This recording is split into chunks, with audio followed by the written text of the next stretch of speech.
Je vous propose donc de corriger directement le dossier numéro 2, qui est dans la suite logique du précédent. Il s'agit donc d'un homme de 49 ans qui vous consulte pour des crampes épigastriques, rythmées par les repas, sans irradiation particulière, évoluant depuis 2 mois. Vous êtes d'accord?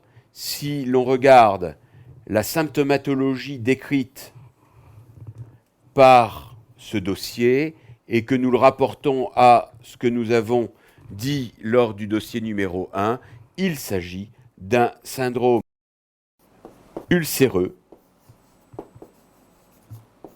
typique et le diagnostic est déjà posé. Ses antécédents sont marqués par un tabagisme, 40 paquets années, et il prend un traitement par aspégique. L'aspégique, doit être considéré comme un AIS, donc risque ulcéreux évident. Plavix. Le Plavix, attention, c'est un antiplaquettaire, c'est un anticoagulant, mais qui ne fait pas partie des AINS. Le Plavix n'est pas gastrotoxique. Par contre, l'aspégique, oui. Et le problème d'un patient qui prend aspégique, Plavix, ce qui est assez courant à l'heure actuelle, que vous avez la gastrotoxicité de l'aspégique et le risque hémorragique multiplié par l'association aspégique-Plavix. Donc simplement, les gens qui sont sous aspégique ont un gros risque de faire un syndrome ulcéreux éventuellement hémorragique, et c'est le risque hémorragique qui est augmenté par le Plavix. Le Taor et l'isoptine, un anticalcique, n'ont pas d'action sur la maladie ulcéreuse. L'isoptine a une action uniquement sur le reflux. Depuis 6 mois, après un infarctus de myocarde, dit sans gravité, je ne sais pas trop ce que ça veut dire, ayant nécessité la pose d'un stent actif aspégique Plavix, ça on a compris que pour les cardiologues, ça n'est pas mobilisable, ce traitement doit être continu. L'examen clinique, y compris le toucher rectal, est rassurant et ne met en évidence qu'une sensibilité du creux épigastrique. Ça, c'est important parce que si l'examen clinique est normal, ça veut dire qu'il n'y a pas d'élément en faveur d'une hémorragie, qu'il n'y a pas d'élément en faveur, enfin, ou du moins d'une anémie, qu'il n'y a pas d'élément en faveur d'une perforation. C'est donc un syndrome ulcéreux typique, non compliqué.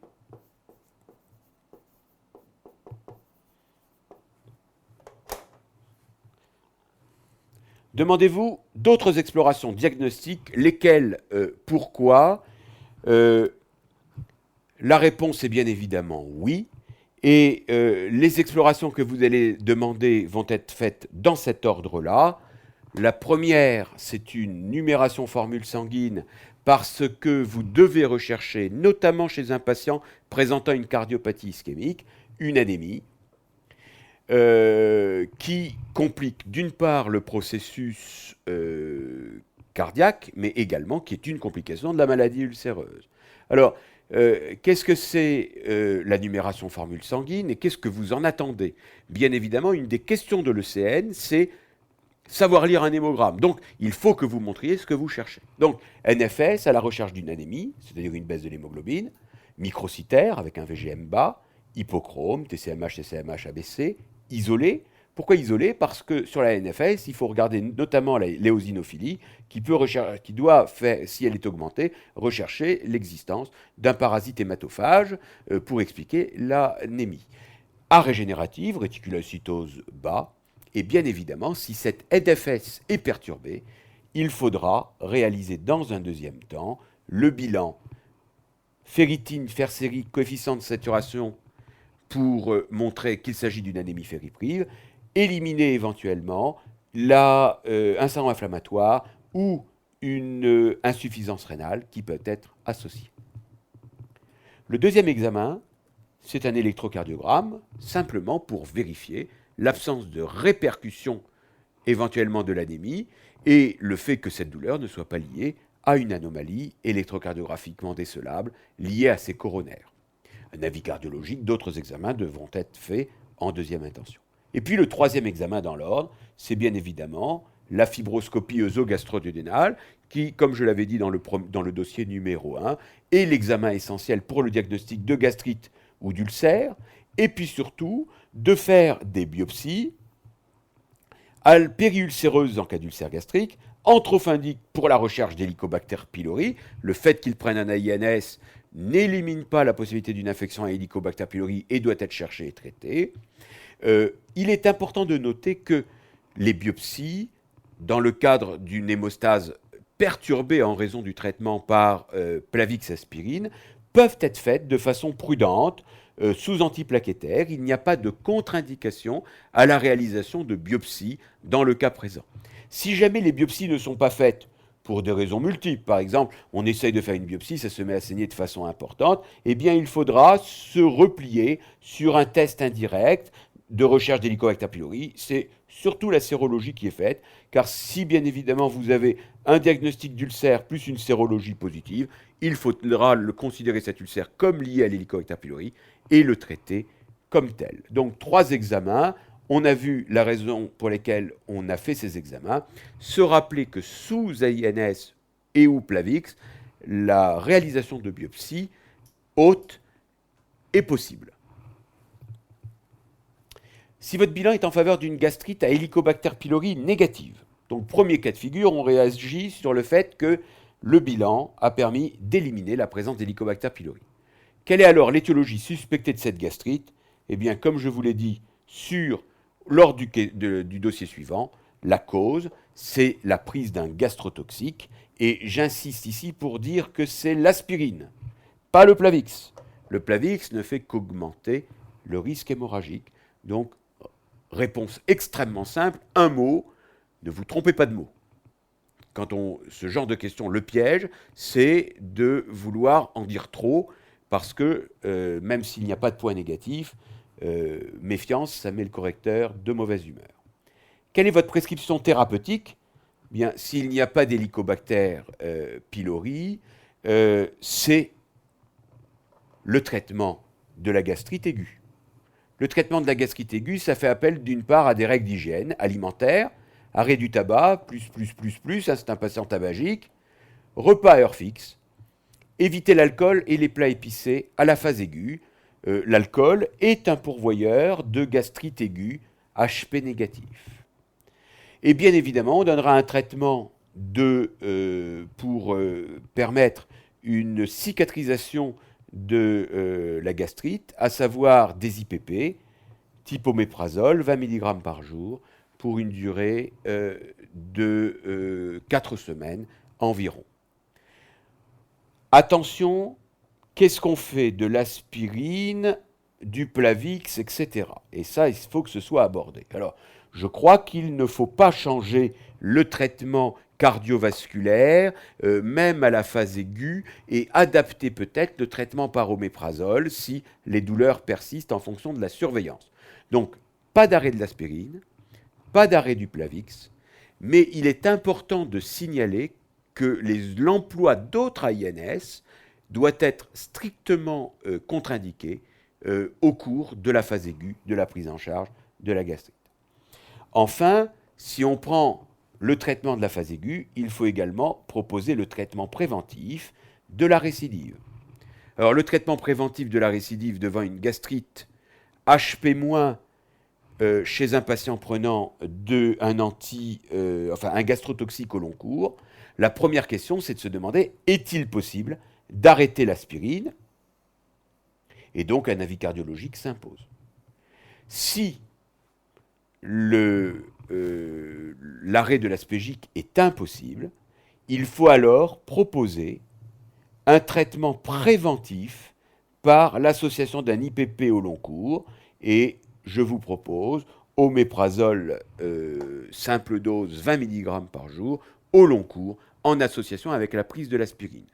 Un tout petit truc pratique, chez ces patients, proposer la prise de l'aspirine au repas de midi, au milieu du repas, ça diminue un petit peu la gastrotoxicité, associée bien sûr à l'oméprazole. Question numéro 4, comment entrevoyez-vous votre surveillance? La surveillance, bien évidemment, dans une gastrite qui n'est pas due à l'Helicobacter pylori, est une surveillance purement clinique. Et il faut bien aborder les 3 éléments de la surveillance. Élément d'abord symptomatique. Est-ce que les symptômes ont disparu? Donc ici, un seul symptôme, la disparition de la douleur. Deuxièmement, surveillance de l'apparition des complications éventuelles qu'il faudra prendre en charge, vomissement en faveur d'une sténose, saignement extériorisé, saignement non extériorisé, donc éventuellement discuter en cas de doute de la surveillance NFS. Enfin, troisième élément, c'est la thérapeutique. Est-ce que le patient prend bien son traitement? Est-ce qu'il n'arrête pas l'aspirine dans la crainte d'avoir des problèmes gastriques? Est-ce qu'il prend bien le Mopral? Est-ce qu'il n'y a pas de crainte vis-à-vis du Mopral? Donc bien expliquer au patient les effets secondaires, les contre-indications, éduquer le patient à sa prise thérapeutique globale et à sa nécessité. Voilà pour cette surveillance purement clinique. Nous passons à un deuxième cas de figure. Votre bilan chez ce patient, retrouvez une gastrite, mais là, cette fois, avec l'Helicobacter pylori présent. L'Helicobacter pylori est présent, alors quelle est votre prescription thérapeutique? Oui, on l'a déjà vu il y a quelques minutes, c'est quasiment la même diapositive, je dirais même c'est la même diapositive, parce que je réinsiste de nouveau avec vous sur l'importance de connaître par cœur cette réponse, à savoir que le traitement, c'est un traitement de cicatrisation ulcéreuse plus d'éradication de l'Helicobacter pylori, que ce traitement, bien évidemment, sera fait en ambulatoire en l'absence de complications nécessitant une hospitalisation, à savoir une sténose, une hémorragie ou une perforation avec péritonite, et qu'il associera une trithérapie avec un IPP type oméprazole 20 mg d'osplène matin et soir, plus amoxicilline 1 g matin et soir en l'absence de contre-indication, et clarithromycine 1 matin et soir. L'ensemble du traitement sera donné pendant 7 jours. En cas d'allergie à la pénicilline, l'amoxicilline est remplacée par du métronidazole matin et soir et pour la même durée. Il est classique de continuer le Mopral, une gélule par jour, pendant 14 à 21 jours, suivant le traitement d'éradication. Je vous avais dit que dans l'ulcère duodénal, HP positif, simplex, non compliqué, le traitement d'éradication de 7 jours était suffisant. En cas d'ulcère gastrique, c'est 4 à 6 semaines de traitement. En cas d'ulcère duodénal compliqué ou de gastrite, la poursuite d'un traitement pendant environ 3 à 4 semaines après l'éradication se trouve tout à fait légitime et proposée par tous les auteurs. Bien évidemment, associé à ce traitement d'éradication et de cicatrisation ulcéreuse, il faut bien évidemment lutter contre tous les facteurs pouvant aggraver le processus. 1. Éviter la prise d'AINS. 2. Arrêt du tabac chez ce tabagique. Et là, bien évidemment, n'oubliez pas, dès qu'il y a alcool, dès qu'il y a tabac, de traiter ces facteurs de risque. Consultation dédiée, aide pharmacologique, éducation pour les principaux mots-clés. Enfin, dernier élément qui rentre à mon sens dans le traitement, c'est la surveillance. Et la surveillance, principalement ici, c'est la surveillance de l'éradication, puisque l'on sait que une fois que le patient sera correctement éradiqué par l'Helicobacter pylori, le risque de récidive ulcéreuse ainsi que le risque de complications se trouve égal à 0. Et je vous rappelle que c'est le test respiratoire qui est proposé en premier. La fibroscopie ne garde que des indications extrêmement limitées, à savoir la vérification d'un ulcère gastrique et en cas de complication d'une maladie ulcéreuse. Donc là encore, cette question est fondamentale, elle doit être connue. On l'a vu 2 fois au cours de cette conférence. Normalement, ça devrait être bon. N'oubliez pas quand même de relire cette fiche de temps en temps. Comment entrevoyez-vous votre surveillance? Question corollaire. Eh bien, là, contrairement à la première partie du dossier, il faut bien évidemment surveiller la gastrite. Et nous avions dit que c'était la disparition des douleurs. 2, l'absence de signes de complications. 3, la compliance thérapeutique. Ça ne change pas. Par contre, ici, ne pas oublier que l'élément fondamental, c'est la recherche et la vérification de l'éradication d'Helicobacter pylori, puisque ce sera pour vous le seul moyen de dire à votre patient, vous n'avez plus de risque de faire une poussée ulcéreuse, c'est d'être sûr qu'il soit correctement éradiqué. Je vous rappelle que ce sera un test respiratoire 1 mois après la fin du traitement, dans ce cas de figure qu'il faut proposer. Si le patient est correctement éradiqué, il faut savoir que le risque de réinfection est inférieur à 2% et que le risque qu'il refasse un processus gastritique ou une complication devient extrêmement faible, très proche de zéro.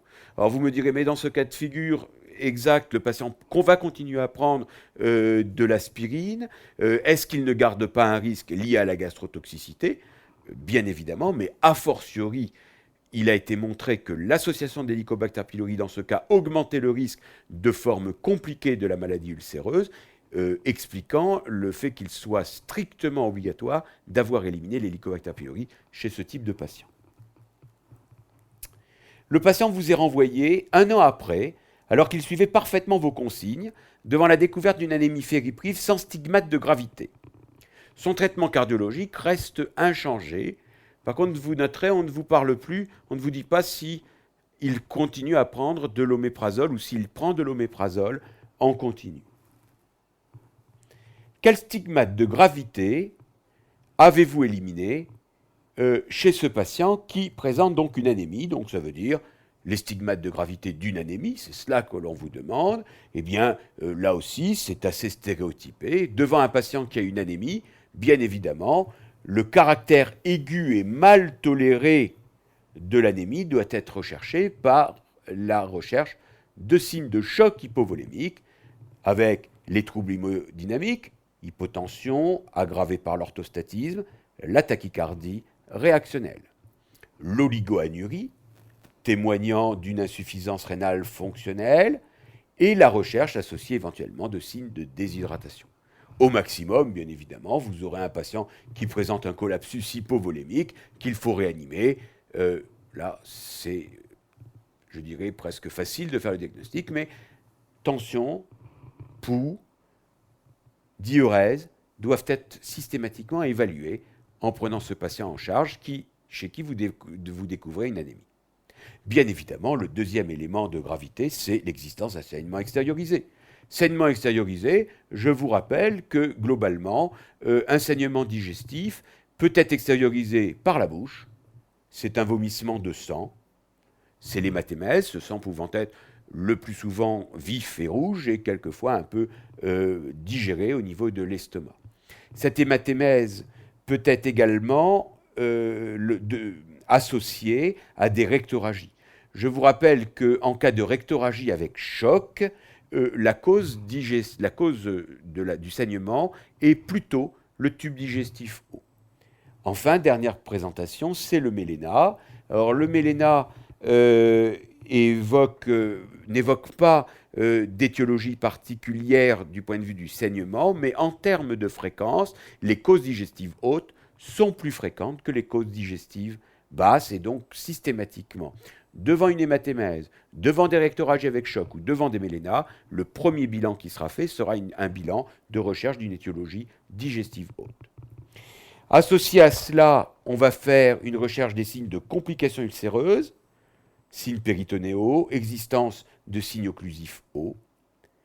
Et nous avons donc fait le bilan complet de gravité d'un patient présentant une anémie chez qui on suspecte éventuellement une cause digestive haute.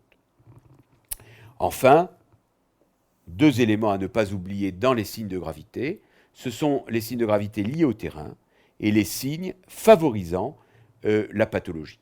Signes liés au terrain, bien évidemment, c'est la décompensation de la cardiopathie, c'est l'existence d'une insuffisance organique, respiratoire, rénale ou hépatique pouvant mettre en danger la vie du patient, et bien évidemment, les facteurs favorisant le saignement. Est-ce qu'il y a une prise d'AINS associée?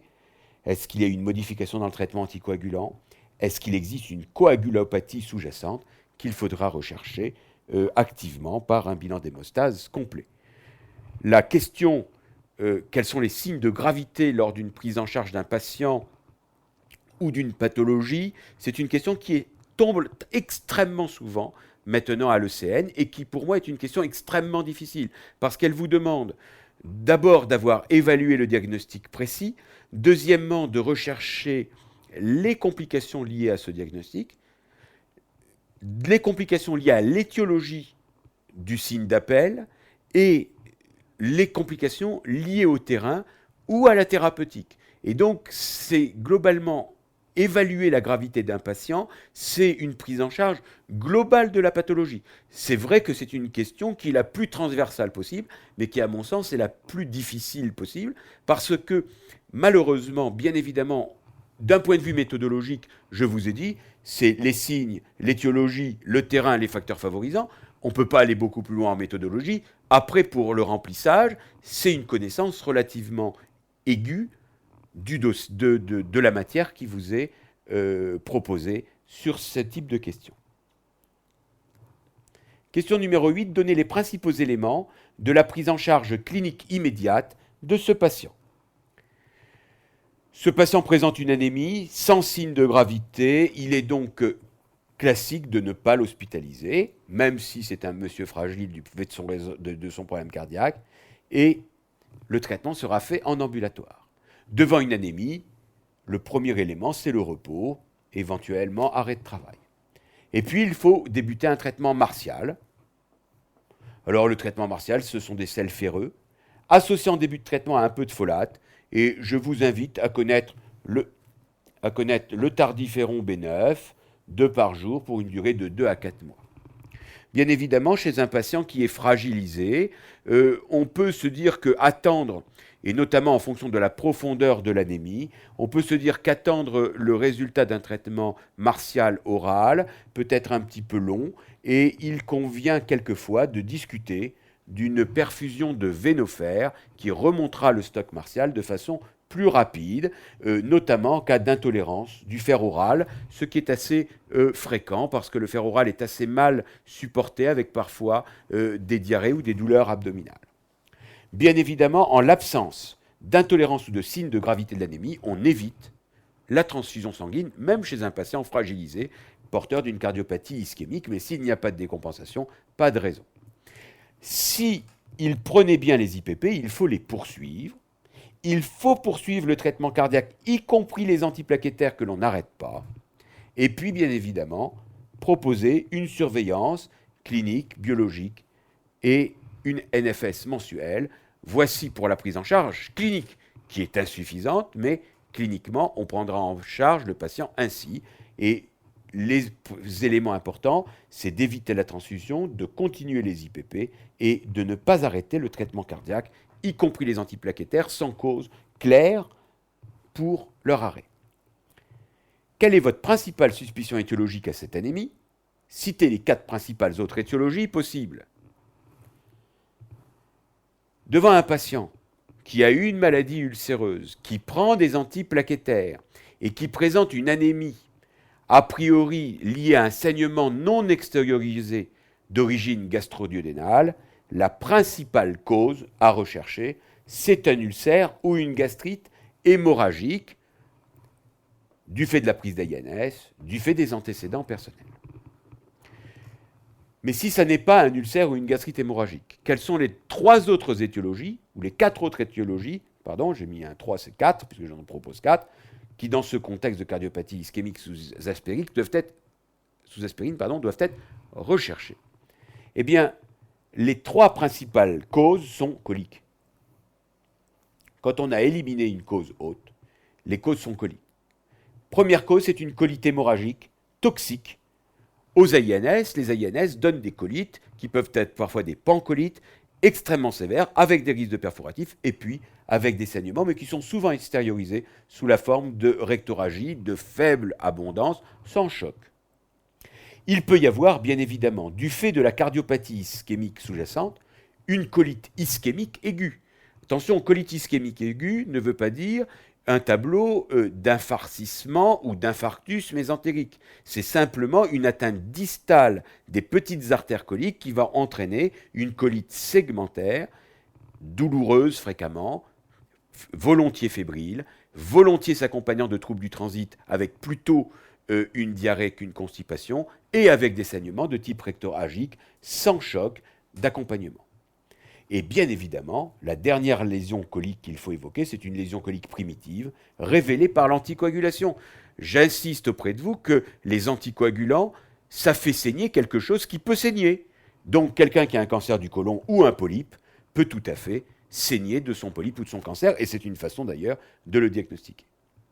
Si les lésions coliques sont éliminées, bien évidemment, il faut penser à une lésion vasculaire, qui sera un angiome ou une angiodysplasie. Il faut savoir que les angiodysplasies du grêle, après les 4 causes dont nous avons parlé, doivent être cherchées notamment lorsqu'il existe une cardiopathie sous-jacente.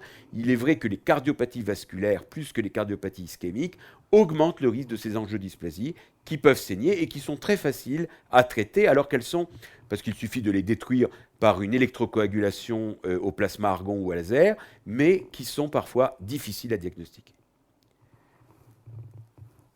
Dernière question. Voilà les étiologies que l'on évoque. Quel bilan, quels examens complémentaires demandez-vous? Et là, on y ajoute une notion d'ordre parce que c'est une façon que vous montriez que vous avez compris que devant une anémie par saignement d'origine digestive, eh bien, les non extériorisés, l'ordre des examens est précis. Ça sera exactement la même chose. D'ailleurs, si elle est extériorisée sous la forme d'un méléna, c'est la même chose. Et ce bilan, eh bien, c'est 1, la FOGD, c'est 2, la coloscopie, et 3, le bilan du grêle. Alors, la fibroscopie, pourquoi? Parce que, comme je vous l'ai dit, devant une hématémèse, un méléna ou une rectorragie avec choc, la principale cause, c'est une cause digestive haute. Et c'est la fibroscopie diagnostique faite en urgence, globalement dans les 48 heures, en fonction de la symptomatologie d'appel, mais bien évidemment, en cas d'hémorragie extériorisée, ça doit être dans les 6 premières heures, chez un patient prévenu, à jeun, éventuellement prémédiqué, sans interruption des traitements antiplaquettaires, avec des biopsies pour rechercher une cause à l'anémie, qui doit être réalisée en premier. Si la fibroscopie est normale, dans les jours ou les semaines qui suivent, il faudra demander une coloscopie. La coloscopie sera faite en première intention uniquement devant des rectorragies sans choc qui témoignent en priorité d'une cause digestive basse, c'est-à-dire en aval de l'angle gauche. Et cette coloscopie doit être faite donc dans les jours ou les semaines qui suivent, sous anesthésie générale, après préparation, je fais une petite saleté, je vais l'effacer, sous anesthésie générale, après préparation efficace. Pour faire une coloscopie, il est classique d'arrêter le Plavix au moins 7 jours avant la réalisation de l'examen. Enfin, cette coloscopie va permettre d'éliminer, de poser un diagnostic et de proposer un traitement d'une cause colique. Si la FOGD et la coloscopie sont normales, en troisième intention, vous ferez un examen du grêle. Cet examen du grêle peut être fait par 3 examens différents. Il est classique aujourd'hui de demander un couple d'examens en priorité qui est l'association d'un entéro-TDM qui va permettre de rechercher une cause extraluminale à cette anémie et une capsule qui va rechercher une cause endoluminale. La capsule ne sera faite que si il n'y a pas de signe de compression ou de risque occlusif sur la capsule. Et ça va permettre donc de rechercher une cause grélique extra ou endoluminale.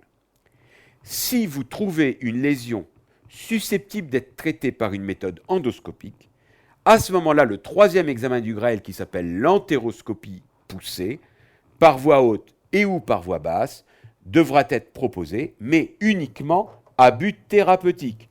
On ne fait pas d'entéroscopie classiquement à but diagnostique. Cette entéroscopie sera faite à but thérapeutique dans un deuxième temps. Voici les items abordés dans cette question. Ce dossier était un dossier parfaitement tombable à l'ECN, il est transversal, il aborde la maladie ulcéreuse par plusieurs biais et principalement par le biais de l'anémie, qui est une façon assez classique de rechercher une cause digestive. Et il poussait le raisonnement jusqu'au bout du point de vue digestif avec la recherche des autres causes, notamment coliques ou gréliques, et l'ordre des examens complémentaires. Donc, véritablement, c'est une question qu'il faut connaître. Enfin, il y avait deux pièges dans ce dossier. Le premier piège, c'était les antiplaquettaires, le Plavix. Est-ce qu'on l'arrête? Est-ce qu'on l'arrête pas? Et vous avez bien compris que pour tous les examens hauts, uniquement les biopsies, on n'arrête pas. Pour les examens bas ou pour les traitements plus lourds, il faut arrêter au moins le Plavix. L'aspirine est souvent conservée. Vous noterez également que l'aspirine est conservée même s'il y a un risque de saignement sous couvert d'un traitement préventif. Le deuxième piège, c'était le tabagisme qu'il ne fallait pas oublier dans les différents segments du dossier, mais dossier parfaitement tombable à connaître dans sa présentation et sa formulation. Je vous propose de passer au dossier numéro 3.